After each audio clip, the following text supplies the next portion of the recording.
Hi friends, ఈరోజు మనం వరంగల్లో ఉన్నటువంటి శ్రీ భూనీలాదేవి సమేత శ్రీ గోవిందరాజస్వామి దేవస్థానం వరంగల్లో ఉన్నాము.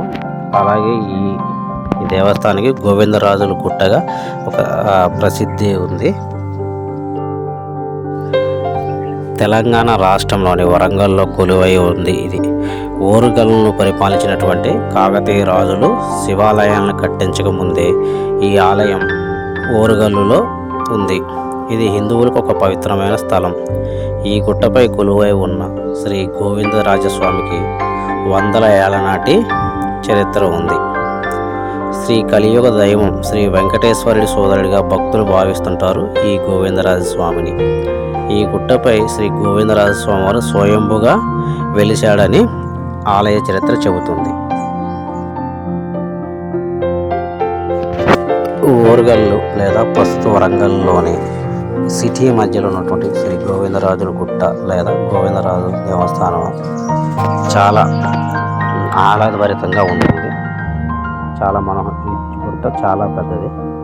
మనం ఈ గుట్టలో ఎక్కుతూ కూడా గోవిందరాజు స్వామి లేదా శ్రీ నారాయణ లేదా వెంకటేశ్వర స్వామి నామస్మరణ చేసుకుంటూ ఈజీగా ఈ గుట్టను మనం స్వామివారిని దర్శించుకోవచ్చు.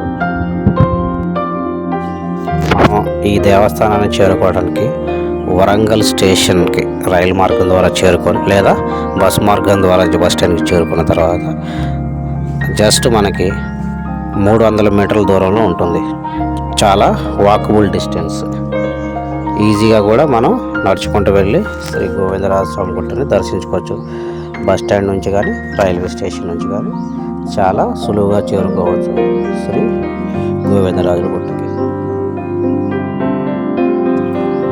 ఈ గుట్ట మీద మనం చేరుకున్న తర్వాత లేదా మధ్య నుంచి కూడా వరంగల్ నగరాన్ని చూడవచ్చు. వరంగల్ నగరం చాలా వరకు ఈ గుట్ట మీద నుంచి మనం వీక్షించవచ్చు. చాలా పెద్ద సిటీ.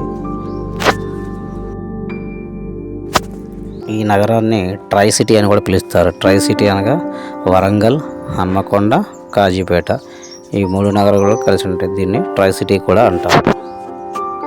మనం గుట్ట మీదకి చేరుకున్న తర్వాత ఇక్కడ శీతల పానీయాలు సేవించడానికి ఒక దుకాణం కూడా ఉంది. ప్రస్తుతం ఇది మూసివేసి ఉంది.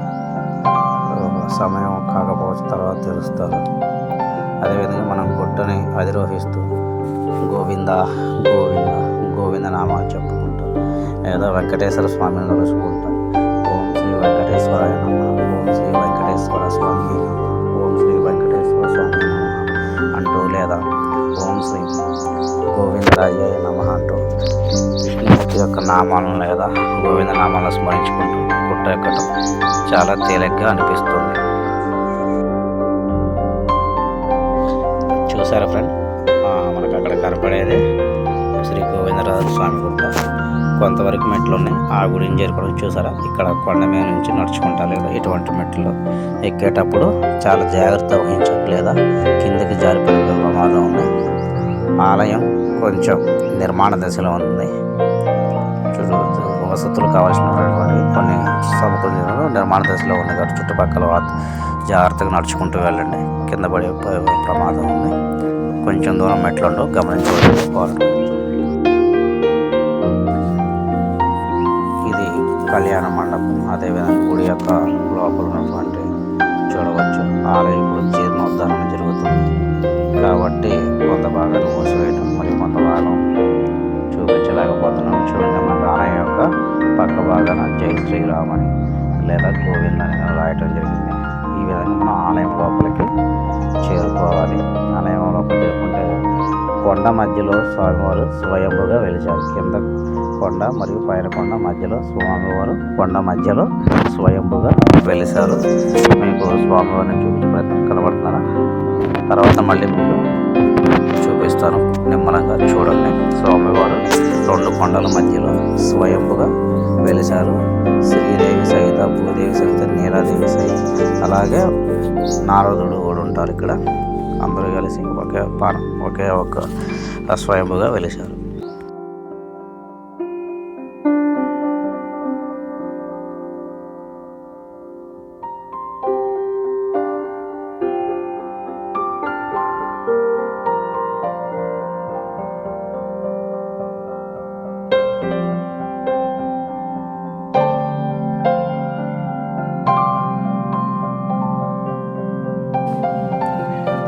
స్వామివారు శ్రీ గోవిందరాజ స్వామివారికి అమ్మవార్లకి తిలకదానం చేస్తూ పూజకి సన్నద్ధం చేస్తారు. సన్నద్ధం చేసిన తర్వాత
మనం ఇప్పుడు ఈ ఆలయం యొక్క చరిత్రను తెలుసుకునే ప్రయత్నం చేద్దాం.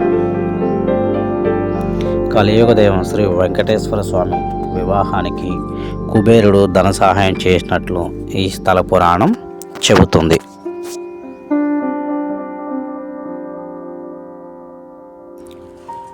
కుబేరుడు ఇచ్చినటువంటి ధనాన్ని కొలిసే పనిని వెంకటేశ్వర స్వామి శ్రీ గోవిందరాజ స్వామి వారికి ఆ పనిని ఇచ్చారు. ఆ పనిని చేపట్టినటువంటి శ్రీ గోవిందరాజ స్వామివారు ఎంతసేపు కొలిసినా ఆ పని పూర్తి కాక అలసిపోయి ఆ కొలత ఏదైతే ఉంటో కొలిసే కొలమానికను తన తల కింద పెట్టుకొని ఇక్కడే సేవించినట్లుగా కథలున్నాయి. కుబేరుడు ఇచ్చినటువంటి ధనాన్ని కొలిసి అలసిపోయి ఇక్కడికి అంటే ఈ కొండపైకి వచ్చి విశ్రాంతి తీసుకుని ఇక్కడే వెలిశారని అర్చకులు చెప్పుకొచ్చారు.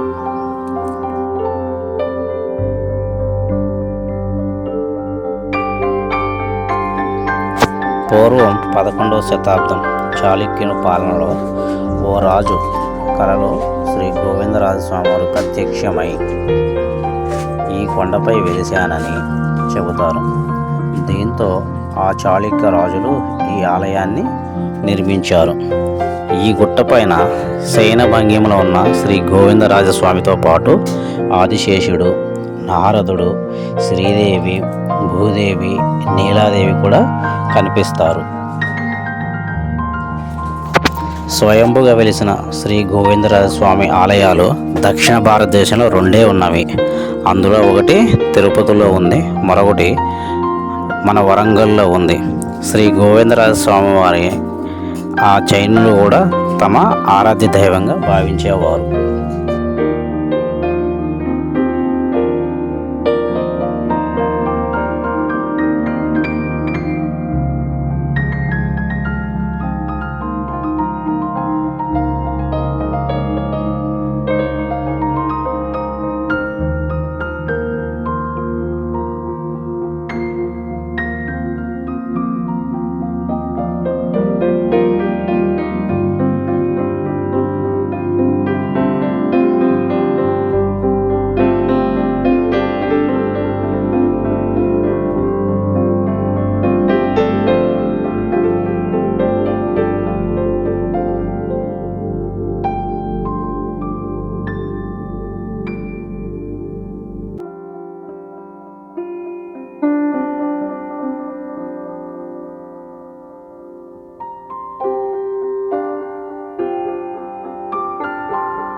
కాలభైరవ టెంపుల్ మరియు శివునితో కూడినటువంటి ఒక చిన్న దేవస్థానం ఉంటుంది. దాన్ని కూడా మనం చూడవచ్చు. ఇక్కడ కూడా ఆ కొండలోనే రాతితో విగ్రహాలను మలిచారు. చూడండి కాలభైరవ దేవుడు మరి పక్కన ఎనకుండా దేవతలను చూడండి. అదేవిధంగా గణపతిని కూడా చూడండి. ఇక్కడ మనకు శివలింగం కూడా చూడవచ్చు. ఈ కొండపై స్వామి వెలిసే ముందు ఇక్కడ శ్రీవారి పాదాలు, ఇక్కడ మొదటిగా శ్రీవారి పాదాలు గోవిందరాజ స్వామి పాదాలు మోపినట్లుగా చెబుతారు. శ్రీవారి పాదాలు ఇక్కడ మనం శ్రీకృష్ణుడు కూడా చూడవచ్చు.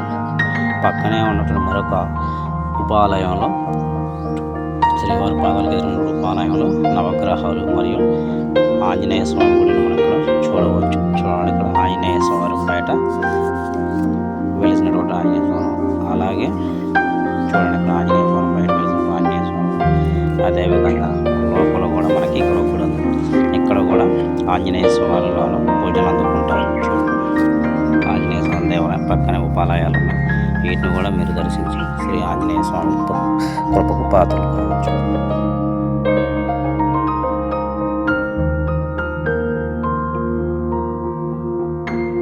అదేవిధంగా ఈ ఆంజనేయ స్వామి ఆలయంపై సీతారామచంద్రుని మరియు లక్ష్మణ సహిత ఆంజనేయ స్వామి వారిని కూడా మనం చూడవచ్చు. తప్పకుండా ఈ ఆలయాన్ని కూడా సందర్శించండి.